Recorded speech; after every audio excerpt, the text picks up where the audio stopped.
Hello students, आज का हमारा टॉपिक है ब्लड। आज हम इस वीडियो में जानेंगे कि ब्लड क्या है, ठीक है, ब्लड के फंक्शंस क्या हैं और ब्लड का कंपोजिशंस क्या है, कि ब्लड के अंदर कौन कौन सी सेल्स पाई जाती हैं, क्या क्या चीज़ पाई जाती है, वो सारी चीज़ें आज हम इस वीडियो में देखेंगे। तो ब्लड क्या है? Blood is a fluid connective tissue. Fluid connective tissue क्या है? कनेक्टिव टिश्यू जैसा कि आप पढ़ चुके हैं, कनेक्टिव टिश्यू क्या होता है? जो हमारी बॉडी को कनेक्ट करके रखता है एक दूसरे से। तो ब्लड क्या है? हमारी पूरी बॉडी में सर्कुलेट होता है, फ्लो होता है, सर्कुलेट होता है, एक जगह से दूसरी जगह जाता है, ठीक है। तो कैसा है ये? फ्लूइड है। फ्लूइड मतलब तरल पदार्थ है, लिक्विड पार्ट है। तो ब्लड क्या है? हमारा फ्लूइड कनेक्टिव टिश्यू है। हमारी बॉडी में दो ही फ्लूइड कनेक्टिव टिश्यू हैं, एक है ब्लड और एक है लिम्फ, ठीक है। लिम्फ को हम नेक्स्ट वीडियोस में देखेंगे, ब्लड को देखते हैं कैसा है। ये क्वेश्चंस आता है कि ब्लड क्या है? फ्लूइड कनेक्टिव टिश्यू है। क्यों है? क्योंकि ये हमारी पूरी बॉडी में सर्कुलेट होता है और एक दूसरे से कनेक्शन प्रोवाइड कराता है, ठीक है। It circulates constantly around the body. ये हमारी बॉडी के तरफ लगातार क्या करता रहता है? सर्कुलेट होता रहता है। Allowing constant communication between tissues distant from each other. जो एक दूसरे से दूर हैं, ठीक है, टिश्यूज हैं, उनमें भी कम्युनिकेशन करवाता है, ठीक है। मतलब कोई भी सब्सटेंस अगर हमें एक जगह से दूसरी जगह पहुंचाना है तो वो काम कौन करता है? ब्लड करता है हमारी बॉडी में। क्लियर? इट ट्रांसपोर्ट, इसका मेन काम क्या है? ट्रांसपोर्ट करना, मतलब एक जगह से दूसरी जगह चीज़ को पहुंचाना, ट्रांसपोर्ट करना। ब्लड का यही काम है। किस किस चीज़ को ट्रांसपोर्ट करता है? सबसे पहले ऑक्सीजन। ऑक्सीजन को ट्रांसपोर्ट करता है, ठीक है। हमारे ब्लड में हीमोग्लोबिन होता है जो कि पिगमेंटेड है, उस पर ऑक्सीजन क्या होती है? बाइंड होने के बाद पूरी बॉडी में ऑक्सीजन की सप्लाई होती है, ठीक है। तो ऑक्सीजन को ट्रांसपोर्ट करता है। दूसरा हमारा न्यूट्रिएंट्स, जो भी हम डाइजेस्टिव सिस्टम्स के थ्रू, ठीक है, एलिमेंट्री कैनाल होती है, अगर हम कोई भी खाना खाते हैं वो डाइजेशन होता है, उसके बाद उसमें से जो न्यूट्रिएंट्स हैं वो एब्जॉर्ब हो जाते हैं, ठीक है, इंटेस्टाइन में से एब्जॉर्ब हो जाते हैं, किसमें? ब्लड में। और ब्लड ही सर्कुलेट करता है हमारे पूरे बॉडी पार्ट्स में। तो ये सारी चीज़ें सर्कुलेट कर रहा है। हार्मोन्स, हार्मोन्स कहाँ से रिलीज़ होते हैं? हमारे एंडोक्राइन सिस्टम से जो हार्मोन्स रिलीज़ होते हैं वो ब्लड में रिलीज़ होते हैं और ब्लड से किसी भी टारगेट ऑर्गन या टारगेट सेल्स तक पहुंचते हैं। हीट भी हमारी जो मेटाबॉलिक एक्टिविटीज़ हैं उससे हमारा क्या होता है? हीट प्रोड्यूस होती है। तो जो हीट है वो पूरी बॉडी में इक्वली सर्कुलेट हो तो कौन करता है? ब्लड सर्कुलेट करता है, ठीक है। प्रोटेक्टिव सब्सटेंस कौन से होते हैं? जो कि एंटीबॉडीज़ हैं, ठीक है। ये हमारी क्या है? प्रोटेक्टिव सब्सटेंस हैं। अगर कोई भी फॉरेन पार्टिकल या माइक्रोब्स, कोई भी, ठीक है, पैथोजन हमारी बॉडी में एंटर होता है तो उसके खिलाफ एंटीबॉडीज़ बनाने का भी काम कौन करता है? ब्लड में ही होता है। तो ब्लड ही एंटीबॉडीज़ को पहुंचाने का काम करते हैं। नेक्स्ट है क्लॉटिंग फैक्टर। क्लॉटिंग फैक्टर क्या है? अगर मान लीजिए कहीं भी हमारी स्किन में कहीं पे भी कट लग जाता है तो वहाँ से ब्लड फ्लो होना शुरू हो जाता है, ब्लड निकलना शुरू हो जाता है। अब उसको रोकने का, क्लॉट, थक्का बनाने का काम भी कौन करता है? ब्लड। हमारे ब्लड में कुछ क्लॉटिंग फैक्टर्स होते हैं जिसकी वजह से जो ब्लड का थक्का या ब्लड जमना होता है या ब्लड का जमाव होता है, ठीक है। तो हमने देखा कि ब्लड क्या है? फ्लूइड कनेक्टिव टिश्यू है, ठीक है। ये क्या करता है? हमारी बॉडी के चारों तरफ कॉन्स्टेंटली सर्कुलेट होता रहता है और टिश्यूज़ में कम्युनिकेशन प्रोवाइड कराता है, ठीक है, कनेक्शन प्रोवाइड कराता है। क्या क्या चीज़ ट्रांसपोर्ट करता है? Oxygen, nutrients, hormones, heat, protective substance और क्लॉटिंग फैक्टर्स, ठीक है ना। देखिए, अब आ जाते हैं हम इसके कंपोजिशन ऑफ ब्लड, कि ब्लड में क्या क्या चीज़ें हैं, ठीक है। तो ब्लड किन किन चीज़ों से मिलकर बना है? ब्लड बना है प्लाज्मा और हमारी ब्लड सेल से, ठीक है। देखो, ये हमारा ब्लड था, ठीक है, हमने रखा थोड़ी देर, सेंट्रीफ्यूग किया, ठीक है। तो इसमें ये जो पार्ट दिख रहा है ये क्या है? हमारा पेल येलो कलर का क्या है? प्लाज्मा। और बाकी का पार्ट क्या है हमारा? ये है ब्लड सेल्स, ठीक है। ये हमारा 55% होता है और ये हमारा 45% होते हैं, ठीक है। देखो, तो फर्स्ट क्या है? प्लाज्मा और ब्लड सेल से मिलकर बना है हमारा ब्लड। अब प्लाज्मा क्या है? Clear straw coloured watery fluid. ये क्या होता है? क्लियर ट्रांसपेरेंट फ्लूइड होता है, ठीक है। कैसा होता है? स्ट्रॉ कलर का, मतलब जिसका पेल येलो कलर होता है उस तरीके का कलर होता है। कैसा होता है? वाटरी फ्लूइड होता है, वाटर लाइक सब्सटेंस होता है, ठीक है। कैसा होता है? वाटर लाइक सब्सटेंस होता है। कितना पाया जाता है हमारे ब्लड में? 55%, ठीक है। तो 55% पाया जा रहा है। नेक्स्ट है हमारी ब्लड सेल्स। ब्लड सेल्स कितनी है? ब्लड सेल्स हमारी 3 टाइप्स की होती हैं, आरबीसी, डब्ल्यूबीसी और प्लेटलेट्स। ये कितनी पाई जाती हैं? ये 45%, हमारा ब्लड वॉल्यूम का 45% हमारी ब्लड सेल्स होती हैं, ठीक है। जैसे कि ये क्या है? हमारा प्लाज्मा है 55% और बाकी के 45% में हमारी तीनों वो हैं blood cells, RBC, red blood cells, white blood sales और प्लेटलेट्स, ठीक है। अब आ जाते हैं कॉन्स्टिट्यूएंट्स ऑफ प्लाज्मा। पहले प्लाज्मा के बारे में पढ़ते हैं। पहले हमने पढ़ा ब्लड, ब्लड के 2 पार्ट्स हैं, प्लाज्मा और ब्लड सेल्स। अब प्लाज्मा के बारे में पढ़ते हैं कि प्लाज्मा के अंदर क्या क्या चीज़ें हैं, ठीक है। तो वाटर 90 से 92%, सबसे ज़्यादा प्लाज्मा में क्या पाया जा रहा है? वाटर पाया जा रहा है, क्लियर। इसीलिए वो कैसा है? वाटरी सब्सटेंस कहा जा रहा है, क्योंकि सबसे ज़्यादा वाटर ही पाया जा रहा है उसमें। नेक्स्ट है हमारे प्लाज्मा प्रोटीन। प्लाज्मा प्रोटीन हमारे कितने पाए जा रहे हैं? 7% प्लाज्मा प्रोटीन पाए जा रहे हैं। क्या करते हैं? Create the osmotic pressure of blood which keeps plasma fluid with in the circulation. ये क्या करते हैं? ऑस्मोटिक प्रेशर को मेंटेन करके रखते हैं। कौन? प्लाज्मा प्रोटीन, जिससे कि जो प्लाज्मा है वो हमारे सर्कुलेशन में ही रहे, ठीक है। ये हमारी ब्लड वेसल्स है, ठीक है। देखो ये हमारी ब्लड वेसल्स है, तो इसी में तो ब्लड फ्लो होता है, ऐसा तो नहीं है कि कहीं अलग से जा रहा है, इसी में हमारा ब्लड फ्लो होता है। अब ये जो प्लाज्मा है, ठीक है, ये जो प्लाज्मा है ये इसी में रहे, हमारे ब्लड में ही रहे, तो वो क्यों ज़रूरी है? ये इसमें ऑस्मोटिक प्रेशर को मेंटेन रखना पड़ता है, जिससे कि ये प्लाज्मा सेल्स के बाहर ना जाए, विद इन द सर्कुलेशन ही रहे, ठीक है। हमारे जो ब्लड वेसल्स है उसी में रहे। तो ये कैसे पॉसिबल है? ये प्लाज्मा प्रोटीन जो एल्ब्यूमिन होती है वो इसको मेंटेन करके रखती है, इसका जो ऑस्मोटिक प्रेशर है उसको मेंटेन करके रखती है, जिससे कि जो प्लाज्मा है वो हमारे ब्लड वेसल्स में ही रहे, टिश्यूज़ में बाहर ना जाए। अगर टिश्यूज़ में किसी भी रीज़न से अगर हमारे प्लाज्मा प्रोटीन कम होते हैं, ठीक है, इनका जो अमाउंट है अगर वो कम हो जाता है तो हमारा ऑस्मोटिक प्रेशर मेंटेन नहीं हो पा रहा, जिसके कारण से जो प्लाज्मा है वो टिश्यूज़ में चला जाता है। टिश्यूज़ में जाने के बाद क्या हो जाती है? एडिमा की कंडीशन हो जाती है, मतलब स्वेलिंग आना शुरू हो जाता है। तो वो किस लिए होता है? जब हमारी ब्लड वेसल्स में ऑस्मोटिक प्रेशर मेंटेन नहीं होता है। ऑस्मोटिक प्रेशर क्या होता है? जिससे कि जो हमारी ब्लड वेसल्स है उसमें जो फ्लूइड है वो उसी में रहे, ठीक है, उसको हम क्या कहते हैं? Osmotic pressure. Plasma viscosity is due to plasma protein mainly. तो जो प्लाज्मा की विस्कोसिटी है, मतलब जो गाढ़ापन है, वो किसके कारण से है? प्लाज्मा प्रोटीन के कारण से है। वैसे तो पूरा प्लाज्मा में जो वाटर है वो वाटर है 90 to 90%। फिर क्या है उसमें? प्लाज्मा प्रोटीन जो गाढ़ापन दे रही हैं वो प्लाज्मा प्रोटीन ही दे रही हैं, ठीक है। अब प्लाज्मा प्रोटीन कौन कौन सी हैं? हमारी 3 प्लाज्मा प्रोटीन है। एक है हमारा एल्ब्यूमिन, ठीक है, नेक्स्ट है हमारी फिब्रोजन और थर्ड है हमारी ग्लोबुलिन। अब इनका क्या फंक्शन है? जो एल्ब्यूमिन है वो ऑस्मोटिक प्रेशर को मेंटेन करके रखती है। ऑस्मोटिक प्रेशर क्या होता है? कि प्लाज्मा को विद इन द सर्कुलेशन ही रहे, ठीक है ना, मतलब उससे बाहर ना जाए, उसको मेंटेन करके रखता है। नेक्स्ट है फिब्रिनोजन, ठीक है, ये क्या है? ब्लड क्लॉटिंग में हेल्प करता है, मतलब ब्लड खून का थक्का जमाने में हेल्प करता है। और ग्लोबुलिन है जो कि एंटीबॉडीज़ बनाने में हेल्प करती हैं, ठीक है। तीनों समझ में आई? प्लाज्मा प्रोटीन हमारी 3 टाइप्स की होती हैं, एल्ब्यूमिन, ग्लोबुलिन और फिब्रिनोजन। फिर क्या पाया जाता है हमारा प्लाज्मा में? इनऑर्गेनिक सॉल्ट्स, जैसे कि sodium, potassium, calcium, phosphate, magnesium, chloride and bicarbonate. अब ये भी इनका भी अलग अलग फंक्शन है, जैसे कि जो कैल्शियम है वो हमारा किस में हेल्प करता है? मसल्स कॉन्ट्रैक्शन में हेल्प करता है, ठीक है। और जो सोडियम और जो कैल्शियम है वो हमारे किस में हेल्प करते हैं? नर्व इम्पल्स को ट्रांसमिट करने में हेल्प करते हैं, ठीक है। और जो हमारा बाइकार्बोनेट है वो हमारा एसिड बेस बैलेंस बनाने में हेल्प कर रहा है।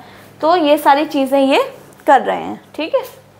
देखिए इसके थ्रू देख लीजिए, प्लाज्मा प्रोटीन्स है हमारी, ठीक है।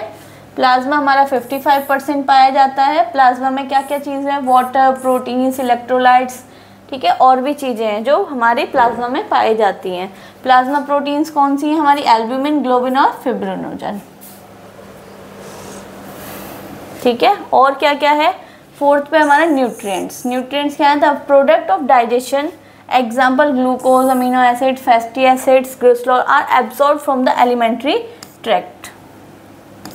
जो कि मैंने अभी बताया था कि जो भी हम खाना खाते हैं, ठीक है, वो डाइजेस्ट होता है। डाइजेस्ट होने के बाद उसमें से जो भी विटामिन्स निकलते हैं, जैसे कि ग्लूकोज हुआ, अमीनो एसिड्स हुआ, फैटी ग्लिसरॉल हुआ, तो ये सारे कहाँ एब्जॉर्ब कर लिए जाते हैं, एलिमेंट्री ट्रैक्ट से एब्जॉर्ब कर लिए जाते हैं ब्लड में, ठीक है। तो ब्लड के भी किस में, प्लाज्मा में। Waste product urea, waste product भी इसमें पाए जाते हैं, जैसे कि यूरिया, क्रेटिनिन, यूरिक एसिड, ये किस में होते हैं, ब्लड में होते हैं, to the kidneys for excretion, ठीक है। भाई जो हमारा वेस्ट प्रोडक्ट निकला, ठीक है, वो भी हमारा किस में ट्रांसफ़र होगा, ब्लड में ही होगा। ब्लड कहाँ पहुँच जाता है, किडनी तक। किडनी से हमारा एक्सक्रीट आउट हो जाता है, मतलब बाहर निकल जाता है, ठीक है। ऐसे ही CO2 को भी वो ट्रांसपोर्ट करता है, कहाँ से, लंग्स। जैसे हम ऑक्सीजन ली, ठीक है, ऑक्सीजन कहाँ, लंग्स से टिश्यूज़ में पहुँच जाते हैं, कौन, ब्लड, ठीक है। ऐसे ही टिश्यूज़ से कार्बन डाइऑक्साइड लेके कहाँ लेकर आते हैं, लंग्स से, जिससे कि वो बाहर एक्सप्रेशन के थ्रू बाहर निकल सके, ठीक है। जो हम सांस बाहर छोड़ते हैं उसमें CO2 को निकाल सकें, तो वो भी एक क्या है, हमारा वेस्ट प्रोडक्ट है, ठीक है। लंग्स तक पहुंचाते हैं और एक्सक्रिएशन के लिए, ठीक है ना। हार्मोन्स क्या करते हैं भाई, हार्मोन्स इन द ब्लड में होते हैं, जो कि देयर टारगेट टिश्यूज़ तक या ऑर्गन्स तक पहुंचाने होते हैं, ट्रांसपोर्ट करते हैं। तो हमारे प्लाज्मा में क्या क्या चीज़ होती है, वाटर है, प्लाज्मा प्रोटीन्स हैं, इनऑर्गेनिक सॉल्ट्स हैं, न्यूट्रिएंट्स हैं, हार्मोन्स हैं, ठीक है ना, वेस्ट प्रोडक्ट्स हैं, ये सारे हमारे किस में हैं, प्लाज्मा में, ठीक। अब आ जाते हैं हम ब्लड सेल्स पे। ब्लड सेल्स, दो चीज़ पढ़ी थी ब्लड में हमने क्या क्या पढ़ा था, एक होता है प्लाज्मा और एक होता है ब्लड सेल्स, ठीक है। प्लाज्मा हम पढ़ चुके हैं कि भाई प्लाज्मा के अंदर क्या क्या चीज़ पाई जाती है। मेनली इसमें प्लाज्मा प्रोटीन होती हैं, जो कि 3 होती हैं, एल्ब्यूमिन, ग्लोबिन और फिब्रिनोजन, ठीक है। एल्ब्यूमिन क्या करती है, ऑस्मोटिक प्रेशर को बना के रखती है, ग्लोबुलिन एंटीबॉडीज़ बनाती है और फिब्रिनोजन क्लॉटिंग में हेल्प करती है, ठीक है। अब आ जाते हैं blood cells. Mainly blood cells हमारी 3 होती हैं, कौन कौन सी, RBC, WBC और प्लेटलेट्स, ठीक है। अब इनके अलग से नाम है, ठीक है, जिनको कि आपको याद करना पड़ेगा। RBC को हम क्या बोलते हैं, एरिथ्रोसाइट्स। क्या बोलते हैं, एरिथ्रोसाइट्स। जो तीनों ब्लड सेल्स हैं उनमें से सबसे ज़्यादा कौन सी पाई जा रही है, 99% हमारी RBC पाई जा रही है, मतलब रेड ब्लड सेल्स, ठीक है। फिर WBC, बाकी के 1% जो बचा है उसमें ये दोनों पाई जाती हैं, ठीक है। तो आपको अमाउंट का पता चल गया कि हमारे ब्लड में ज़्यादा से ज़्यादा अमाउंट में कौन सी पाई जा रही है, हमारी RBC, मतलब कि रेड ब्लड सेल्स, ठीक है, जिनको कि हम क्या कहते हैं, एरिथ्रोसाइट्स बोलते हैं। फिर है नेक्स्ट हमारा वाइट ब्लड सेल्स, इनको हम क्या बोलते हैं, ल्यूकोसाइट्स, ठीक है। और प्लेटलेट्स को हम क्या बोलते हैं, थ्रोम्बोसाइट्स। तो ये नाम आपको याद करने होंगे, ठीक है। कभी भी शॉर्ट क्वेश्चंस में आ सकता है कि RBC को हम क्या बोलते हैं, एरिथ्रोसाइट्स। 2-3 बार अगर आप रिपीट करोगे तो याद हो जाएंगी, ठीक है ना। RBC को हम एरिथ्रोसाइट्स बोलते हैं, WBC को हम ल्यूकोसाइट्स बोलते हैं और प्लेटलेट्स को हम थ्रोम्बोसाइट्स बोलते हैं, ठीक है। इनका एक छोटा सा ओवरव्यू लेते हैं, फिर नेक्स्ट में एक एक पे हम पूरा डिटेल में स्टडी करेंगे, ठीक है। देखो ये हमारी क्या है, पूरी ब्लड वेसल्स है। ब्लड वेसल्स में हमारी तीनों चीज़ पाई जाती हैं। ये हमारी RBC जो कि 99% पाई जा रही थी, मतलब सबसे ज़्यादा ये ही पाई जा रही हैं, और ये हमारी वाइट ब्लड सेल्स और ये हमारी प्लेटलेट्स, ठीक है। ये दोनों मिलके क्या बनाई जा रही हैं, 1%।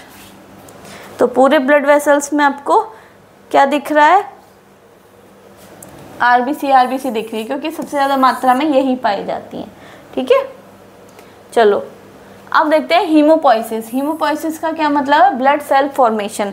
हमने सेल्स पढ़ तो ली, लेकिन इनका फॉर्मेशन कहाँ होता है, ठीक है, वो चीज़ें हमें पता होनी चाहिए कि भाई तीनों जो ब्लड सेल्स हैं, हम एक की बात नहीं कर रहे हैं, तीनों ब्लड सेल्स की बात कर रहे हैं, आरबीसी, डब्ल्यूबीसी और प्लेटलेट्स, ठीक है, उनके फॉर्मेशन, तीनों के फॉर्मेशन को हम क्या बोलते हैं? हीमोपोइसिस, ठीक है। Synthesised primarily in the red bone. Red bone marrow कहाँ पर होती है? जो हमारी लॉन्ग बोन्स होती हैं, जैसे कि फीमर हुआ, ह्यूमरस हुई, ठीक है, स्टर्नम हुई, इरेगुलर जो फ्लैट बोन्स हैं वहाँ पर, ठीक है, वहाँ पर जो बोन है उसकी एपिफाइसिस में,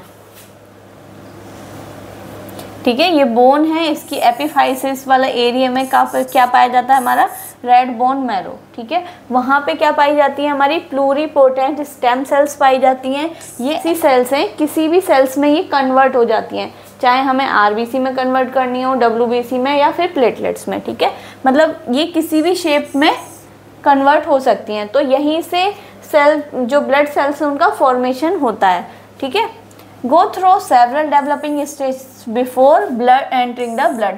ब्लड में एंटर होने से पहले बहुत सारी स्टेजेस होती हैं, उसके थ्रू जो ब्लड सेल है उसका फॉर्मेशन होता है, ठीक है ना। एकदम नहीं ऐसे कि भाई रेड ब्लड सेल्स आ गई, नहीं। क्या होता है? हमारी जो ये बोन है, ठीक है, जो लॉन्ग बोन्स हैं, उनके ये जो एपिफाइसिस वाला एरिया है, आपने स्केलेटन पढ़ेंगे तो आप उसमें समझ जाएंगे। ये वाला शाफ्ट वाला एरिया हम इसको डायफाइसिस बोलते हैं, और जो हमारा कॉर्नर वाला एरिया होता है इधर का और लास्ट वाले का, इसको हम एपिफाइसिस बोलते हैं। वहाँ पे क्या पाया जाता है? Red bone marrow. इसमें क्या होती हैं? प्लूरीपोटेंट स्टेम सेल्स होती हैं, जो कि आगे उनमें स्टेजेस बढ़ती हैं, ठीक है। उसके बाद हमारी जो सेल्स हैं वो किस में कन्वर्ट होती हैं? आरबीसी में, डब्ल्यूबीसी में और प्लेटलेट्स पे। इस तरीके से ब्लड सेल का क्या होता है? फॉर्मेशन होता है। सम लिम्फोसाइट्स, ठीक है, जो लिम्फोसाइट्स हैं, ठीक है, are produce in the lymphoid tissue. वैसे तो सारी जो सेल्स हैं हमारी ब्लड सेल्स, सारी का फॉर्मेशन कहाँ से होता है? रेड बोन मैरो से ही, ठीक है, लेकिन कुछ हैं जो कहाँ पर प्रोड्यूस होती हैं? लिम्फोइड टिश्यू में भी प्रोड्यूस होती हैं, वो हम आगे पढ़ेंगे, ठीक है। Up to 20 years of age, जब 20 साल तक की एज तक, red bone marrow occupies the entire bone capacity, ठीक है, जब रेड बोन मैरो पूरी अपनी बोन कैपेसिटी को एक्वायर कर लेता है, after which is gradually replaced by fatty yellow marrow. उसके बाद क्या होता है? फैटी येलो मैरो में चेंज होता जाता है। देखो ये है इन्फेंट, ठीक है, फिर चाइल्ड, फिर एडोलेसेंस, फिर, ठीक है, मतलब लेट एडल्ट के बाद की। तो पहले क्या है? ये क्या है? हमारा पूरा ही रेड बोन मैरो है। फिर धीरे धीरे धीरे धीरे ये कहाँ जाने लगा? कॉर्नर पे जाने लगा रेड बोन मैरो, ठीक है। फिर लास्ट में क्या हुआ? अप टू 20 ईयर्स तक, ठीक है, तो यही वो बोल रहा है, up to 20 years of age, जब 20 साल तक हो जाती है, ठीक है, तो क्या होता है? रेड बोन मैरो जो है वो अपनी पूरी बोन कैपेसिटी, मतलब जो बोन है वो पूरी डेवलप हो जाती है, बन जाती है, ठीक है। तो फिर क्या होता है? धीरे धीरे धीरे धीरे फैटी येलो एसिड में वो कन्वर्ट होती जाती है, ठीक है। देखो यहाँ स्टार्ट हुआ था बोन का फॉर्मेशन, जो ओसिफिकेशन होता है, बोन का बनना, वो कब तक चलता है? 20 से 21 साल तक चलता है। 21 साल तक पूरा वो बोन कंप्लीट हो जाती है, ठीक है। उसके बाद क्या होता है? जो येलो फैटी एसिड है, सॉरी येलो बोन मैरो है, उसमें धीरे धीरे धीरे धीरे वो कन्वर्ट होना शुरू हो जाता है या फिर रिप्लेस कर देता है, ठीक है। समझ में आया? अब नेक्स्ट है हमारा फर्स्ट, हमारी जो सेल है वो है आरबीसी, जिसको कि हम एरिथ्रोसाइट्स बोल रहे थे, ठीक है। आरबीसी जिसको हम एरिथ्रोसाइट्स बोल रहे थे, ये कैसी होती हैं? बाइकॉन्केव डिस्क की होती हैं। बाइकॉन्केव डिस्क कैसी? ये कैसी डिस्क है? बाइकॉन्केव। ये क्या होती है? जो सेंटर से क्या होती है? पतली होती हैं, और जो साइडों से है वो क्या होती है? मोटी होती हैं, ठीक है। उसको हम क्या बोलते हैं? बाइकॉन्केव डिस्क। क्यों होता है? इसका भी रीज़न है। क्यों होता है? जिससे कि जो इंक्रीज सरफेस एरिया, उसका सरफेस एरिया क्या हो जाता है? बढ़ जाता है, जिससे कि गैसियस एक्सचेंज क्या है? आसानी से और फास्ट हो जाती है, ठीक है ना। जो उसका मिडिल वाला पोर्शन है, जो सेंटर वाला पोर्शन है, वो पतले होने के कारण से जो गैस का एक्सचेंज है वो फास्ट हो जाता है, ठीक है। नो न्यूक्लियस, इसके अंदर कोई न्यूक्लियस नहीं होता। इसका डायमीटर 7 माइक्रोमीटर होता है, ठीक है।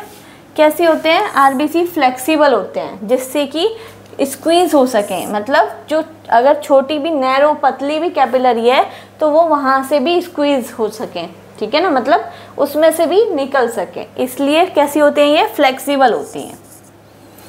सो they can squeeze through narrow capillaries, जो नैरो कैपिलरीज हैं उनसे भी गुजर जाएं या फिर निकल जाएं। नो इंटरसेलुलर ऑर्गेनल्स, इनके अंदर कोई भी सेलुलर नहीं होता है, कोई भी ऑर्गेनल्स नहीं होता है। जैसे कि हमने सेल पढ़ा था, सेल के अंदर ऑर्गेनल्स होते हैं, इसके अंदर कोई भी ऑर्गेनल्स नहीं होता है, ना ही न्यूक्लियस होता है। तो पूरी जो स्पेस है, ठीक है, वो किसके लिए छोड़ा हुआ है? हीमोग्लोबिन के लिए। हीमोग्लोबिन क्या है? एक पिगमेंटेड है, ठीक है। देखो, लीविंग मोर स्पेस, जो पूरा स्पेस छोड़ रखा है फॉर हीमोग्लोबिन, किसके लिए छोड़ रखा है? हीमोग्लोबिन के लिए, ठीक है। लार्ज पिगमेंटेड प्रोटीन, कैसी है ये? एक प्रोटीन है, पर कैसी? पिगमेंटेड। पिगमेंटेड हम उसको बोलते हैं जो कि कलर प्रोवाइड कराता है। तो जो हीमोग्लोबिन है जिसकी वजह से आरबीसी को रेड कलर मिलता है, ठीक है। तो क्वेश्चन आए कि रेड कलर क्यों होता है आरबीसी का? ड्यू टू हीमोग्लोबिन, ठीक है। हीमोग्लोबिन क्या है? एक पिगमेंटेड भी है और एक प्रोटीन भी है। क्या करती है? फॉर गैस ट्रांसपोर्ट कराने के लिए जिम्मेदार है या फिर रिस्पॉन्सिबल है। तो हीमोग्लोबिन क्या है? हीमोग्लोबिन पे ऑक्सीजन के मॉलिक्यूल्स अटैच होकर या फिर एक बॉन्ड बना देते हैं ऑक्सी हीमोग्लोबिन, उसके बाद वो पूरे बॉडी सेल्स में, पूरे सेल्स और टिश्यूज में ट्रांसपोर्ट होते हैं, ठीक है। मेनली ट्रांसपोर्ट ऑक्सीजन, आरबीसी का काम ही क्या है? ऑक्सीजन को ट्रांसपोर्ट करना और कुछ कार्बन डाइऑक्साइड को भी। ऐसा नहीं है कि सिर्फ ऑक्सीजन को ही ट्रांसपोर्ट कर रही है, कुछ कार्बन डाइऑक्साइड को भी कैरी करते हैं, ठीक है।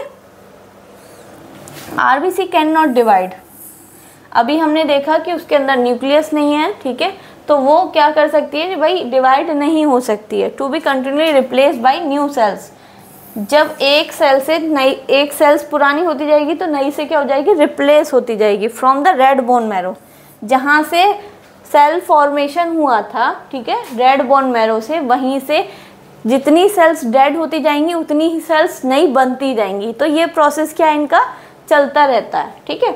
The life span of in the circulation is about 120 days.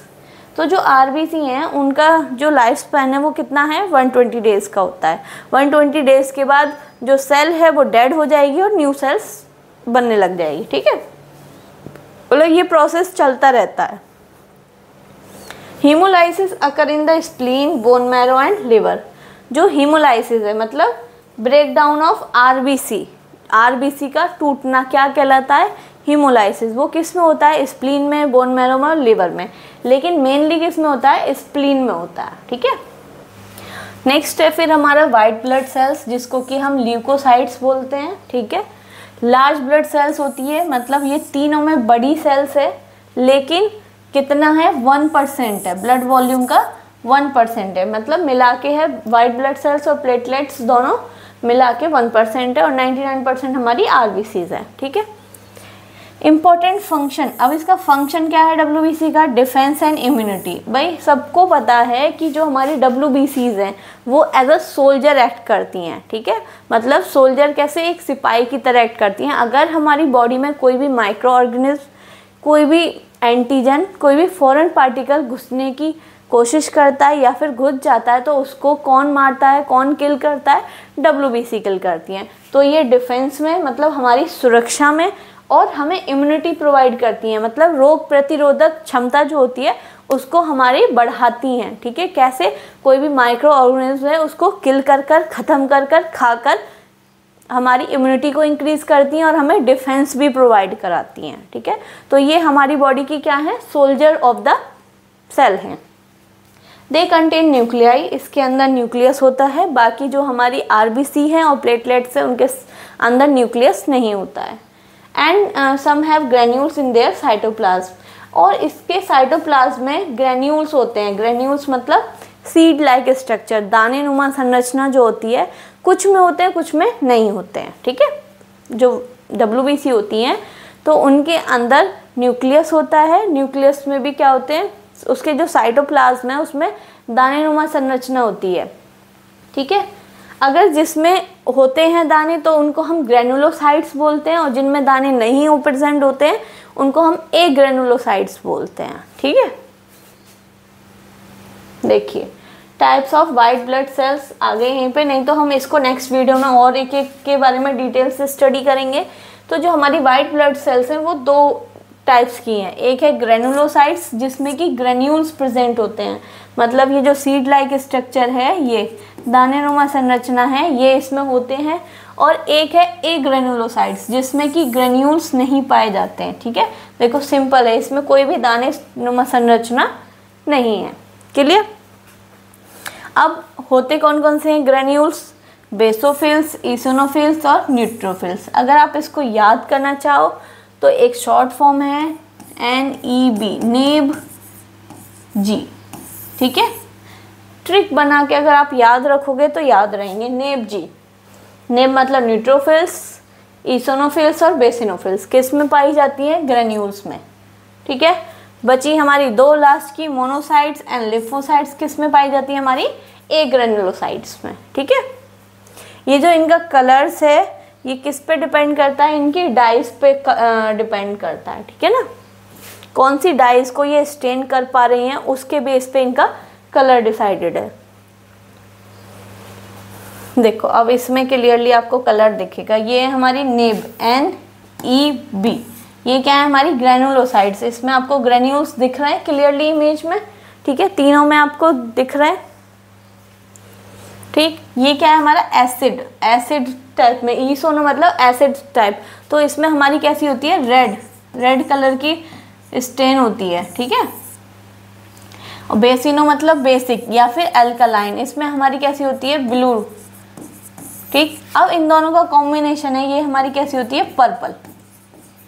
जिस डाई को ये स्टेन कर रहे होते हैं उसी कलर का इनका कलर होता है, ठीक है। नेक्स्ट एंड लास्ट हमारी आ जाती हैं प्लेटलेट्स। प्लेटलेट्स को हम क्या बोलते हैं, थ्रोम्बोसाइट्स। वेरी स्मॉल डिस्क, ये हमारे तीनों में ही सबसे छोटी ब्लड सेल्स है, कितना 2 to 4 माइक्रोमीटर इन डायमीटर। कितना है इनका डायमीटर, 2 से 4, clear. They have no nucleus, मैंने अभी आपको बताया इसमें भी न्यूक्लियस नहीं होता है, ना ही RBC में न्यूक्लियस होता है, ना प्लेटलेट्स में न्यूक्लियस होता है। Their cytoplasm is packed with granules that contains blood clotting factor. इसके अंदर भी ग्रेन्यूल्स होते हैं जिसमें कि ब्लड क्लॉटिंग फैक्टर होते हैं। ब्लड क्लॉटिंग फैक्टर्स क्या होते हैं, जो कि ब्लड को थक्का बनाने में मदद करते हैं, ठीक है।